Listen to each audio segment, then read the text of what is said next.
Salut à tous, nouvelle tension explosive entre les institutions républicaines et les figures de la France insoumise.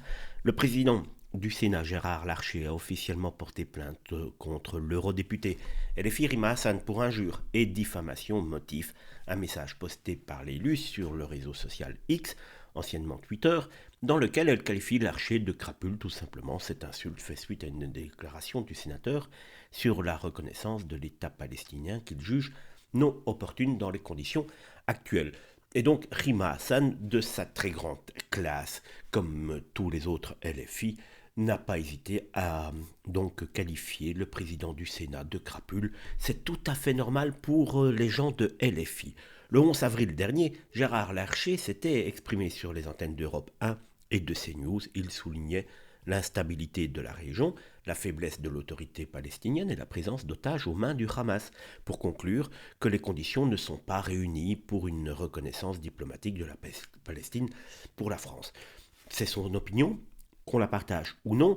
Voilà donc que Rima Hassan sort l'artillerie lourde comme quasiment à chaque fois que quelqu'un ne pense pas comme elle au sujet de la Palestine. Une position donc qui a suscité l'ire de Rima Hassan, nouvelle figure emblématique de la gauche radicale, issue des rangs pro-palestiniens et proche de Jean-Luc Mélenchon. Et oui, il faut essayer d'aller grappiller les voix là où elles sont. Dans son message polémique, elle dénonçait ce qu'elle considère comme une stratégie cynique d'enlisement.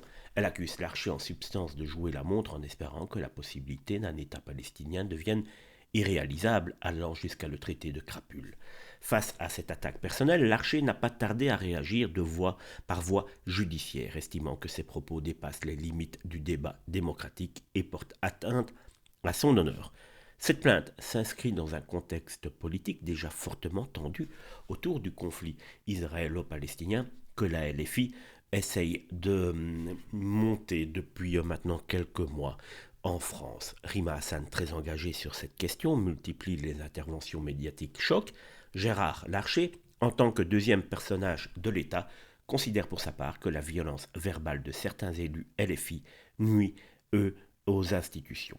Ce nouvel épisode risque d'enflammer davantage les tensions entre la LFI et la droite républicaine tout en renforçant l'image clivante de Rima Hassan dans le paysage politique français. Bref, de nouveau, la LFI qui fout le bordel en France et qui met de l'huile sur le feu, cela devient malheureusement quotidien.